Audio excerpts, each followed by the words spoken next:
So we're coming back, sitting down with Howard Brock, owner of the ROC, head runner. We had a big announcement about WizKids sponsoring ROC on Friday night, and there were a couple things that we wanted to get a little bit further in, and starting with the use of the win, the win system, and how that's going to change and evolve now that the ROC and the WizKids are partnering up.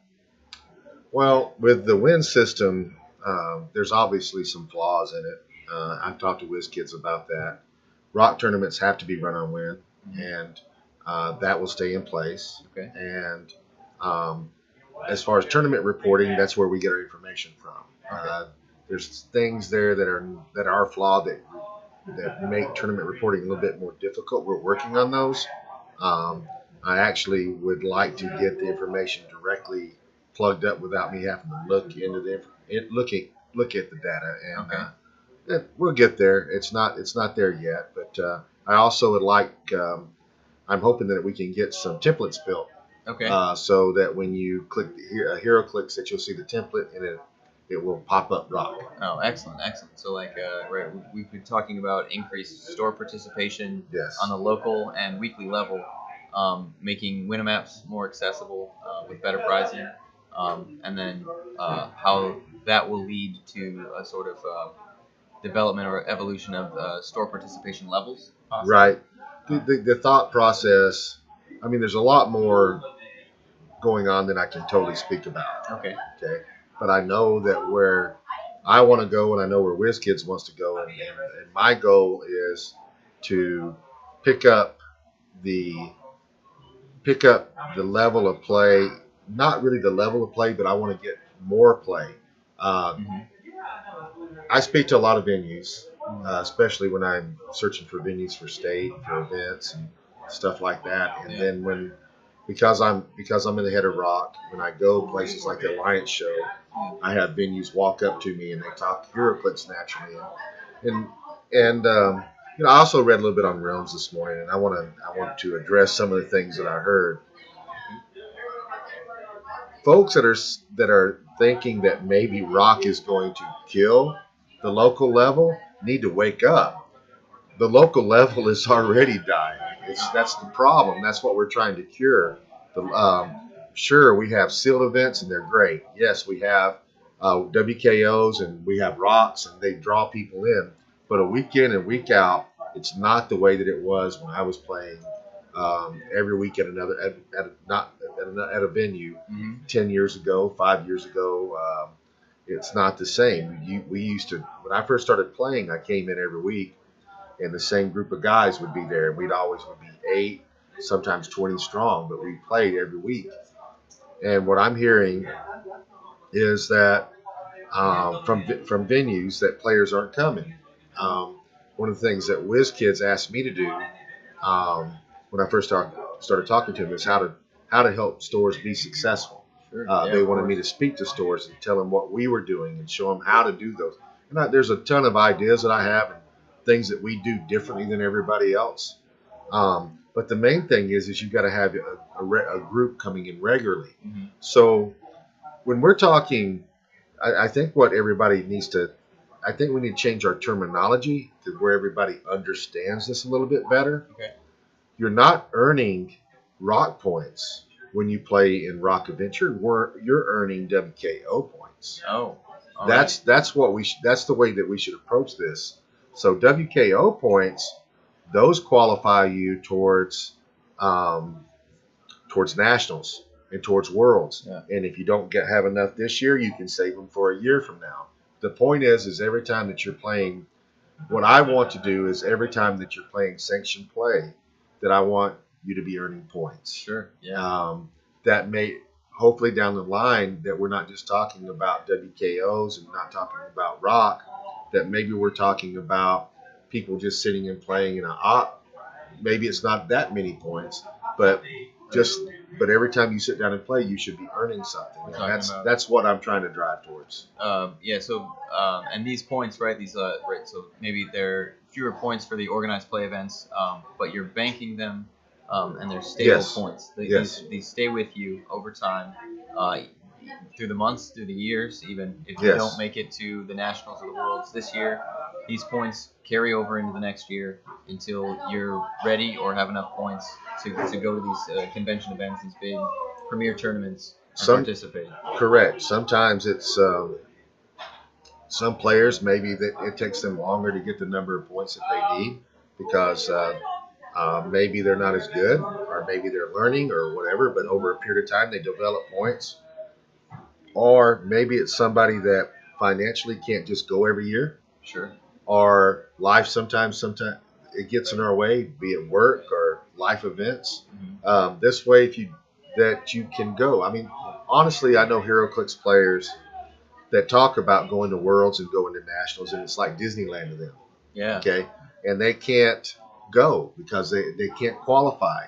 Where we're giving that guy that grinds in and plays every week points to where he can go and he can participate and know that he can play in Nationals and play in a world level event. Absolutely, yeah, those week-to-week players. Yeah. Yes. Yeah, it's a great expansion of that reward system. Now with WizKids and ROC coming together, how are we going to see maybe the difference in rulings or ban lists or like available characters? How's that maybe going to become more unified or streamlined? Yes. Over time? The thoughts and the direction that we're going is that ROC rules and WizKids rules will be the same. Okay. Does that mean? What does that mean? Does that mean that they're going to be adopting our rules? Or are we going to be adopting their rules? What that means is that it's going to be a give and take. There's some things that we adamantly believe in that they agree with us on. Mm-hmm. There's some other things that they're like, no, we don't want to do that. Those things may be dropped. Mm-hmm. And there may be some things that when we start talking that we're like, hey, well, why don't we just change this all together? And it may not even be a ROC rule. It may not even be a WizKids rule. It may be something entirely different that we play. But the idea is that I would like to see if for example, I mean, some major differences. We require maps. Yeah. I feel very strongly that that's going to be part of your team build in both WizKids events and also they've already been doing it some. Yeah. Now ROC maps are becoming WizKids legal in the new year. Yes. Now the special orange text rules for ROC maps that are legal at ROC events, are those going to be carried over into WizKids events as well? Yeah. If it's a ROC map, we don't have very many with orange rules. There are a few. But if that map was deemed legal for and added to the WizKids legal map play, then yeah, the orange text would be legal. Oh, excellent.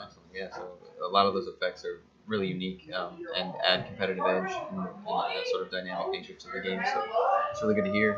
Do you have anything else you'd like to add? On the maps, I want to tell you guys that I'm not a proponent.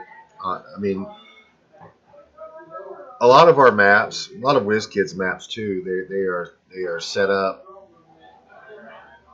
I don't want to say they're unbalanced, but sometimes if you play a certain team, it gives you an advantage. I like that. I think that its maps should be a part of all that. Okay, we got some questions here actually from Sure. viewers. So first starting, how will ROC tournaments be purchased now? And for those who are certified judges, will there be additional steps to maintain that? The first part is the same as we've been doing. That you still will, presently, you will still buy ROC kits at the ROC website. Okay. And the second part, to maintaining, any changes to being a certified ROC judge? Only that you have to pass a background check. And that's the standard practice I know with Wizards of the Coast. Right, So, yeah, and adopting that. And I got asked this question at the dinner: is who would pay for that? I will answer it that I will. I will pay for the background check. Wow. All right, excellent. Next question. So if I have, I'm guessing they're talking about points. If I have 20 now, will it still be 20 later, or does it change? How long are the points good for?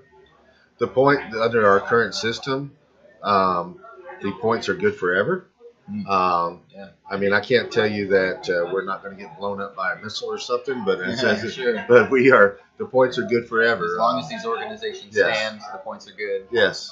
And when you use 100 points to get into nationals, those points, the same 100 points don't disappear to be used at an ROC event and vice versa, or That's right. All right. So this is the deal. You got 300. You got a maximum of 300 points that you can get. It takes 200 points. Keep banked in your account. Right. You can bank no more than 300 points. If you go to nationals and you use 100 points to go to nationals, WizKids Nationals. WizKids Nationals. If you go to WizKids Nationals and you use 100 points, they get deducted from your account. Okay.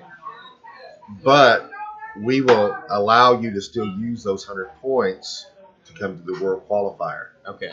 Okay. So the World Qualifier, we are not going to deduct points to come to the World Qualifier. And since the World Qualifier, as long as you have enough points, it's free. You get to use those points. It's a dual type situation. The intricacies of tracking that, I'm sure, will be a little bit difficult, but shouldn't be too hard. Yeah. Well, I mean, when somebody goes, we have to deduct the points. Right. Okay. What's going to happen to 300 and 400 ROC limited events? Good question. Don't know.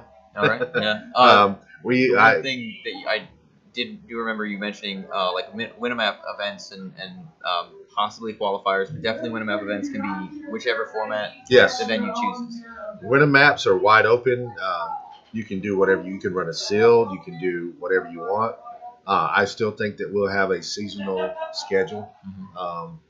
That may change later on. And if we ever do some of the things that I think that we're going to do one day, it might become more streamlined. Okay. One last question. Quick, how do we do the background check? I'm guessing we'll just talk to you about that, or you'll reach out to the judges that are currently certified, and new judges will have to go through that process. The top 32 round one is about to start, so we have to unfortunately cut this interview a little bit short. Thank you very much for speaking with us. All right. Howard, this has been wonderful. Thanks for putting this event on. It's been great. We look forward to continuing coverage. It's only going to get better. Yeah, we get the top 32 bracket. Yeah, from here, from this moment forward, it's going to grow and develop in really great ways. So we're really looking forward to it. The store will look prettier next year, too. All right, man. Yeah, thanks very much, No problem. Yeah.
Yep. I'll be doing welcome back. Top 32 bracket finals of the ROC Cup World Cup are currently getting underway. The players are setting up the maps, filling out some paperwork, and I don't know. I'm doing some things. I'm joined in the booth by my good friend Lucas Von Holland. How's it going? It's going really well. It's been an excellent day for HeroClix. It's been an excellent day for competitive play. We've had really awesome matchups throughout the day. Some very unique teams, slugfests, close cuts, close calls. Really solid gameplay today. Everybody is on point. And Absolutely. yeah, The meta is very, very diverse right now. There's a lot of different ways to win with a lot of different teams. What really comes down to it is going to be whether or not you can refine your play and do well enough to um, overcome the challenges that your opponents might face for you. So yeah, and that is one of the I think one of the best things about this format right now is 300 modern right now is that because of the diversity, like yeah, you can play test and play test and play test, but there's still that chance that you're just going to run into something you haven't seen before. Point in case, I think today has been Wesley Summers build. Um, if you want to go over that build sheet real quick, yeah, and just sort of absolutely. let everybody know what we're going to be watching in pilot. Yep. So I watched Wes playtest this Thursday night. Wes is running a team that nobody else is running here at ROC Cup this weekend. It's a Lockjaw with Pim Pocket Tank, Suited Henchman, and Shrivels. You might think, oh, that's a little odd or pretty basic, but then you throw in the Ironheart and then the 150 point Fast Forces Shredder from the Unplugged set. He pairs that by giving the symbiote to the Shredder, and then has a variety of IDs. Pretty hard hitting. Storm at 150 for the Cosmic Storm. Professor X, Chair Joker, 140 point Chair Joker. Harley Quinn, the Pulse Waving Iceman, and then all new Wolverine. Big thing here to remember is that the Fast Forces Shredder, when he is not the only character on your force, he does, or he cannot be targeted by opposing characters. So basically, you have to base him in order to hit him at all. And he starts with Impervious and I think a 4 damage leadership. That's important because he's giving him the symbiote. So if he gets the symbiote, then he's got plasticity and shape change. So you have to come and base him in order to attack him. But then he's got plasticity, so you can't get away once you realize, oh, this guy's actually tough to get through. And shape change, so that it makes it annoying in the off chance that he succeeds on that. He's got 2 stop clicks as well. And then that's only half his build. So you got to remember there's a Lockjaw that's hard to kill. There's the suit or the Ironheart and the Shredder, or the Ironheart that's hard to kill. It's just really tough to chew through, and I think a lot of people are not prepared to face that Shredder, so they don't really know what it does or how to cope with it. Right. Wesley's going to be playing somebody we've recently seen on camera. However, we couldn't couldn't pass up the chance at seeing Wesley's build here today in the top 32. So we're going to be seeing Edwin Lopez Vega play again here on camera, piloting Mini Shredder, Shredder Clone, Pip the Troll, Peace Machine, Carnage, 5 IDs and a symbiote. Very solid build. Piloted rather well. He ran into Brad Milburn earlier, who's running a Gotham City build with Green Arrow, Penguin Super Rare, Fast Forces Penguin, Real Spicy Edition Anarchy, and Commissioner Gordon. But we'll be okay with that game. We'll let that rest in the VODs, which you can access on Twitch or on YouTube at some point. But right now we're going to be covering this game. Let's see. Seeing what Edwin's playing. How do you feel? Who do you think has the sort of maybe possible greater advantage here in the early game, at least? So looking at these matchups at a whole without taking the players into consideration, I actually like Edwin's team a lot better for this because Shredder doesn't have any access to Invincible, so you're just going to be getting pinged by the opposing Shredders the entire game. So that whole not being able to target, yeah, it's annoying when you're trying to use your call-ins, but he can potentially knock him down to his first stop click instantly. Right. That is going to put Wes on the back foot. He's not, he's going to start getting worried about whether or not he can deal enough damage to these opposing Shredders before his Shredder gets knocked out. Same thing with Ironheart. You just move a Shredder next to her, and then suddenly she's got to roll to see if she gets KO'd. If she rolls a 1, she's out instantly. Yeah. And if Lockjaw doesn't pick Invincible, he's going to constantly be taking those Infinity tokens off of himself. It makes for a really tough thing to come back from. The one saving grace Wes is going to have in this matchup is probably just raw damage output. He's got really strong call-ins. He's got really strong figures. Mm-hmm. He can pump out a lot of that damage.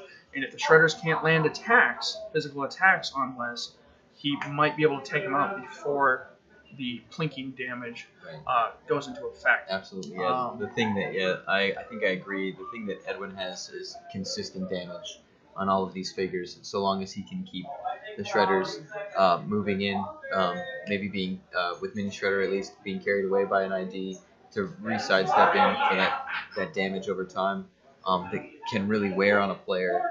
Watching their figures slowly be picked apart, which is one thing that I've noticed that players in these tournaments at this level are very focused on consistent, steady damage and mitigating the possibility of a counterattack, not going for outwitting the defense for a big hit, outwitting the move and attack available like a charge or a running shot, and getting in a bit of damage just over their reducer and keeping their figures safe. I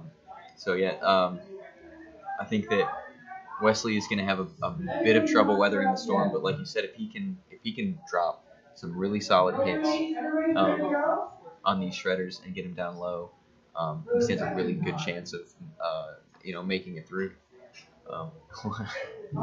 Edwin says hello, everybody. The game begins now. So, of course, both of these players are going to have 45 minutes to try and take the other one out. Mm-hmm. The Peace Machine is going to add a lot of added durability to Edwin's build.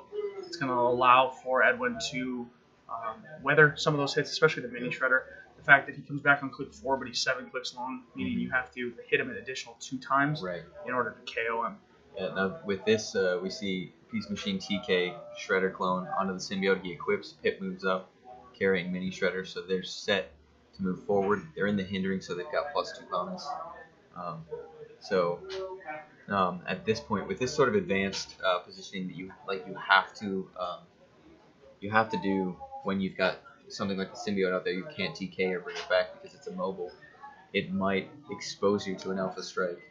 Do you think that you maybe foresee Wesley trying to see an angle of attack with maybe a TK calling to get in and just put that damage right onto Pip the Troll right away, or do you think he's going to hold back? I think potentially Wes might see something and go for it. I know he's counting out the squares to see what the alpha strike looks like from Edwin for the next turn. But knowing Wes, I played against Wes in October last year, and Wes is a very defensive player, which is not a bad thing. He does very well playing defensively, as you can see by the fact that he's playing point denial right now. Yeah. So Also, it looks like he's going for that symbiote. TK, choosing TK with Lockjaw, and he's got it equipped on Shredder already. Yep. And he's moving away, putting Ironheart and Lockjaw away from the Shredders. Now notice he is leaving that L formation open. You can get a Shredder plinked into there. If Wes leaves them that way, you can get one Shredder into that L, and it'll kill the tank. It'll take a token off of Lockjaw, and it might potentially kill Ironheart depending on where he's going to position. He's switching up that L now so that it's a little bit more safe. But now there's 2 niche places for him to go into. Yeah, 2 corners there that Pip can possibly get close enough. Let's see, one. Oh, Edwin's going to count it out here. So it looks like it's Edwin's turn already. So 5, 6, 7, 8, 9, 10, 11, 12, 13 would get you there, but he's going to take -2 for the carries, right? Yep, absolutely. So that puts him about the 2 squares in front of Shredder and Lockjaw, which would just be far enough away that he'll only be able to ping Lockjaw and Shredder. Yep. Well, the thing to remember is that Claw can carry, or Clone rather, can carry Mini. So, he's got that extra with him, and then he can nest Mini into one of these. And Clone just hit leadership and took that token off of Pip the Troll, which is very important. And now big. Pip's not going to be pushing. Pip's not going to be pushing, which means that any attack that lands on Pip is not going to KO him. Exactly. He's 4 long. He's only going to take 3 because of that Peace Machine trait. That's a very big leadership for him to hit at the beginning of the game. And as it looks like he's going to go right for it. Now, he might go for a call-in instead. I don't believe that's the right choice for him. I think the best thing he can do is get into the face of his opponent. That way he can bring over the Carnage later, leave the Peace Machine in the back of the field, or start inching up so that you can get that Outwit or TK in for a future move. And that's one of the things we saw in Edwin's earlier game, that once things had started going on the other side of the map, he did bring up Peace Machine rather steadily. I think that given Wesley's team, Peace Machine has a little bit more room to maneuver forward without the risk of taking a hit right away. Exactly. Yeah. So that's going to be big to Edwin's advantage later on in the game when Peace Machine's able to close that distance and get in an extra ID card call for another attack. Yeah, absolutely. And I see in the chat there talking about how the tank is bait. That potentially could be. Wes is probably getting to go for the tank instead of going for the Shredder, or instead go for the Shredder instead of the tank, and that way you can tank his opponent the next turn. We'll see what ends up happening there. It looks like Edwin's counting out those squares to try and get in the proper positioning. I personally believe that placing Clone next to Shredder and Lockjaw, and then sidestepping Mini next to Lockjaw, the tank, and Ironheart is probably going to be his best way to position. That way they're still adjacent to each other. He can still get the leadership on the next turn if he doesn't get hit. Just remember, everybody's going to be taking a -2 unless they're part of the duel from the Clone Shredder as well. Right. I think that would be the best position for him to be in. Now, he might not go for it, but I think that's where he's probably going to shoot Edwin him. is definitely counting out an aggressive move here. Especially with rolling that leadership, it just lets him get up there with Absolutely. very, very little cost, right, to losing hip or anything. Yeah, now let's see where he positions. Looks like he's going around. So, again, I don't think that's the right call, but... He's splitting them up, too. Okay, he's putting Mini right in front. Oh, he just wants to go right for the Lockjaw and right for the Shredder. So I mean, that's not a bad call. 2 points of damage on both of those characters. That's 2 tokens off of Lockjaw. But it doesn't do anything to Ironheart, which, I mean, there's the opportunity, there's a chance that he rolls the 1. It's low, but, I mean, give yourself that chance. Yeah. Also, it gets rid of that Pim tank. So, yeah, we'll, Edwin choosing not to sidestep Peace Machine forward at all, which I think might be just an oversight. You know, it's a very low risk move to just sidestep, keep him kind of moving up. Yeah. And if your opponent, I mean, Peace Machine's a 19 defense, you get him into the hindering on Wakanda, he's a 21 at range. If Wes is going to waste actions to try and shoot Peace Machine when he can't kill him, I think Edwin would be ecstatic at that. So definitely moving up that Peace Machine is going to be the right call. Now, let's say Wes chooses to call in his Storm ID, right? Which I think is an 11 or 12 for 4 pulse 11 wave. for 4 pulse wave. 11 for 4 pulse wave. Now, if he goes for that pulse wave onto Peace Machine, he'll be ignoring that damage reduction, and Peace Machine will take the 4 and be KO'd in one shot. Absolutely. So there's the chance that Wesley could just get rid of him right then and there. If he inches up too far, absolutely. But Storm, you got to remember, I think she only has an 8 speed with a 7 range or 6. Yeah, 7 range. Or no, it's an 8 range for her. So that means her effective range is only 8 squares. So as long as you're more than 8 squares away from the Shredders, or from the Shredder, you have no fear of Storm. She doesn't do anything. All right. She really can't hurt you. Now, if he wants to call in Storm to just make a regular ranged attack, again, that's an 11 on a 21. I'd take that trade every day. If Wes hits the 21, so be it. It happens, you know. But most of the time, people are going to roll the 10. Right. So.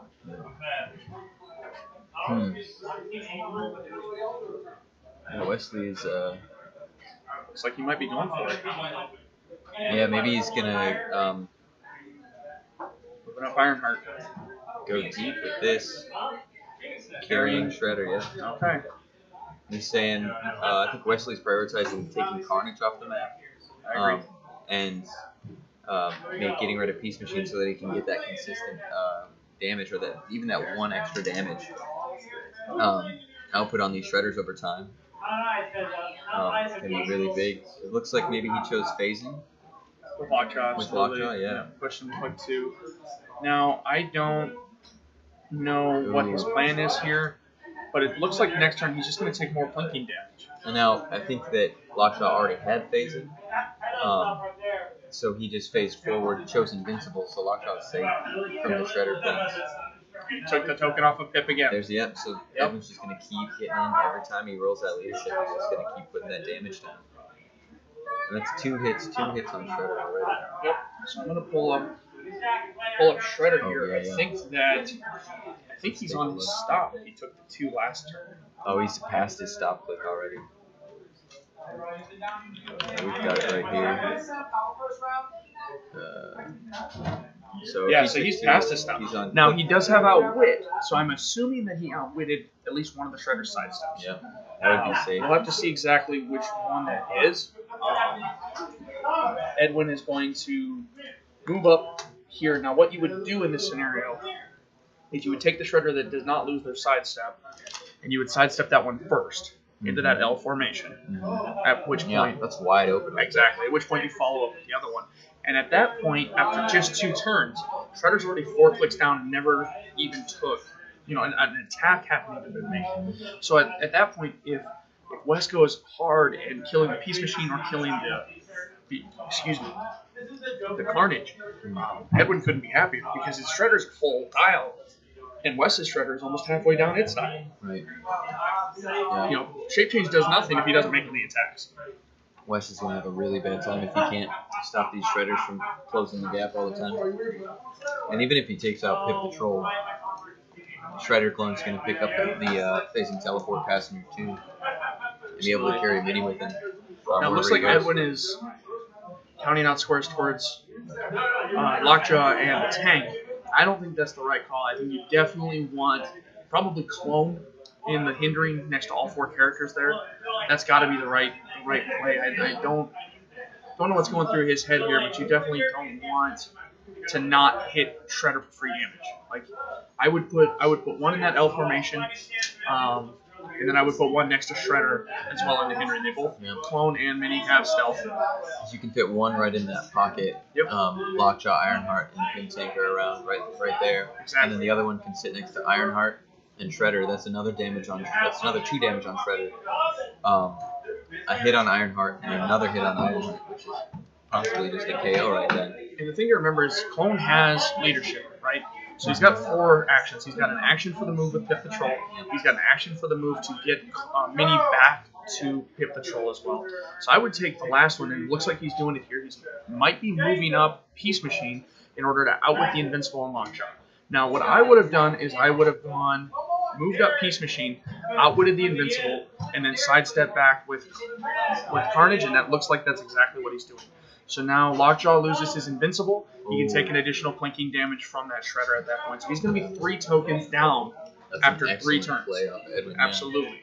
I don't know. Wes must be panicking at this point. That would be my guess, since he doesn't know what to do. So he thought, okay, I need to go after that Peace Machine to try and get some heavy damage off. I don't think that was the right call. Yeah. But we'll see if Edwin capitalizes on it with the Shredders. Well, I don't think that. No, okay, we're getting a judge call. I don't think that Edwin might not have actualized that move sidestep. Hold on.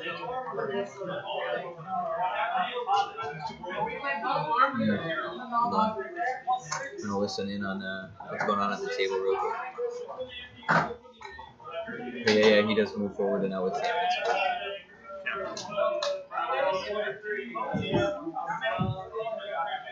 Just making him repeat the move, it looks like.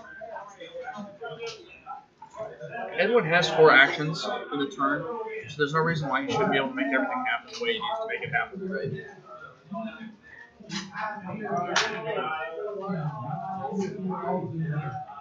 Yeah, Edwin playing for some feature match redemption. Had a really tough time with Brad Melbourne earlier. It was a very, very close game, and it looks like he is. So he did not move one of the Shredders in order to. No, I think he's got the.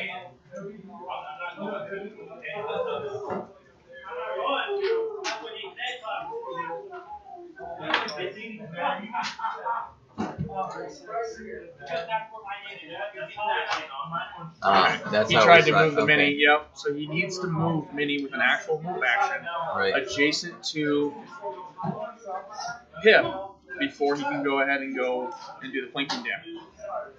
I hope he didn't use sidestep. I hope he took the move. It looks like he didn't. He used sidestep. Yeah, That was not the right call. Edwin just got a little bit flustered there with that positioning mistake. It's not too terrible. The trouble is, wait. Oh, he did take the move. There's no token that's been placed. Oh, she's trying to figure out positioning. Pardon the service interruptions. We've been having a little trouble with the Wi-Fi. Wes called in all new Wolverine for Blades attack and produced the Jonathan Fog for another Blades attack, and didn't quite see the result of those attacks, but it's not looking good for Wes Summers right now. Definitely not having to make a single attack on the side of Edwin is really helping him out. And again, against the Shredder clone, he's got an 18 defense with energy shield deflection, but if you're not part of the duel, you just get a -2. Now, I'm not sure if the Ironheart was the one that he put the duel on. In all actuality, I would have put it on the suited henchman, but maybe not. Because there is a chance that Wes will just push it to death. So I would assume that duel was on that Ironheart. If that's the case, then Wes is going to have a lot easier time chewing through that Shredder clone. Yeah. Now, once Shark Shredder comes out, that becomes a whole different bear in and of itself, but it's still something that might be beneficial for Wes Summers in order to potentially come back into this game.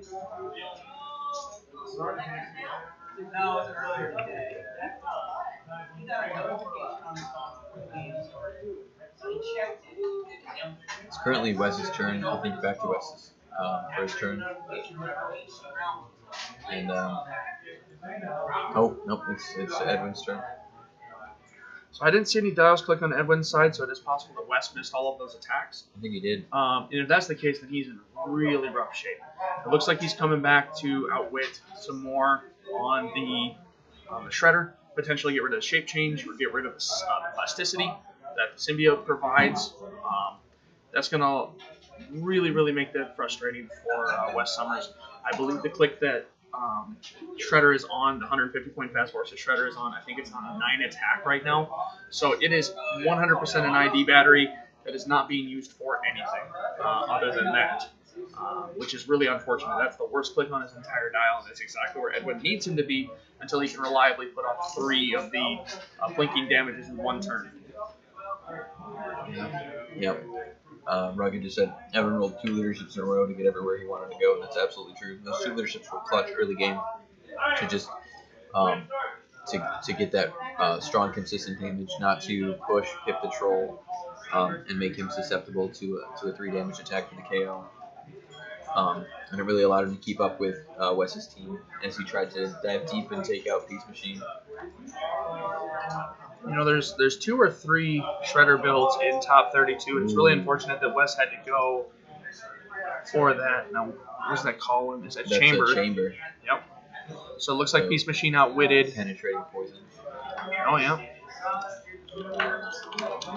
Chamber does penetrating poison to characters who are lower point values than him. Yep, 70, so... Yep. It's not going to do anything. Takes. Lockjaw has Invincible. It's not going to do anything versus the Lockjaw, but currently Shredder should be on combat reflexes, meaning he's just going to poison him. And yeah, he did just poison him, and I think he's going, maybe outwitted the combat reflexes. Chamber's going to make an attack. Oh. Looks like... That's a miss. It's a 1 and a 4. That only hits of 16, and I think that Shredder's on the 17 natural.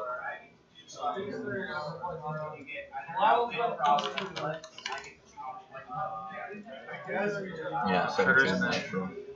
Very close, not quite. I think that he chose to outwit the combat reflexes on Shredder instead of the Invincible, so he could so he could put him out of his misery. He could take Shredder off the map.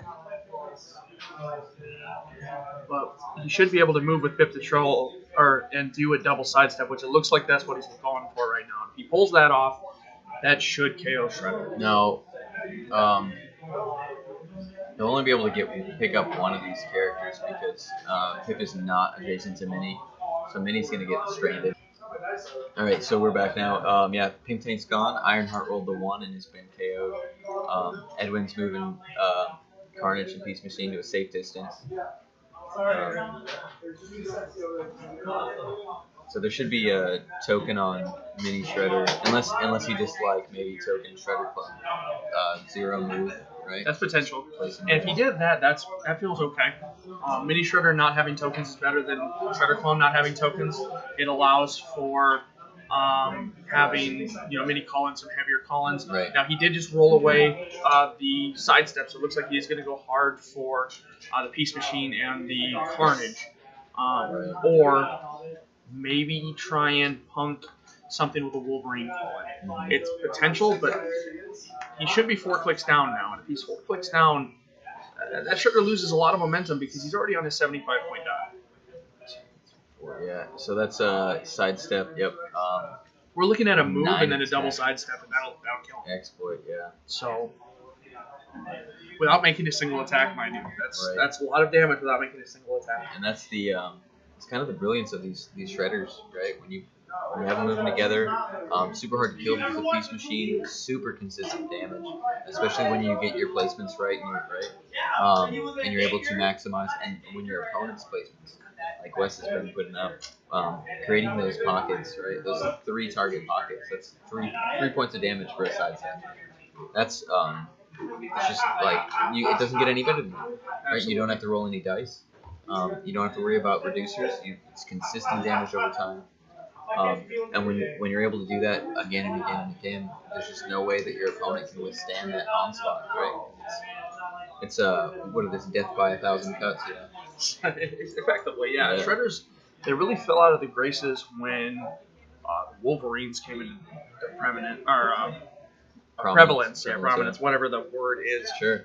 Because of all the flurries and the free attacks, right? Right. While the Wolverines do not get to attack for free on the Shredder damage, they still do have a lot of 3 damage chewing, that they can do, especially when you have more than 2 on a team. Yeah. A team of Wolverines can easily chew through the entirety of a Shredder build in one turn, making them really tough to pilot. I think we saw that with Mini Shredder last round. Wes Griffin playing Scott Johnson, and yeah, he had four Wolverines against the Mini Shredder. Just came in and flurry, and Mini Shredder was dead. It's just, you got to be able to have multiple attacks just to get that damage output against the reset and keep it going so that he just goes down as soon as possible, because that consistent damage will wear you down. I just took a look at Wes Summers' build sheet. He is not running a Wolverine ID, which a Wolverine ID is it's a heal for 1. Now, having Ironheart and Lockjaw, it's not going to heal them anything. So, it's not going to put a token back on. It would allow Ironheart to move a click up. Yeah, their dials can click up. They can move, but with the way that Lockjaw works,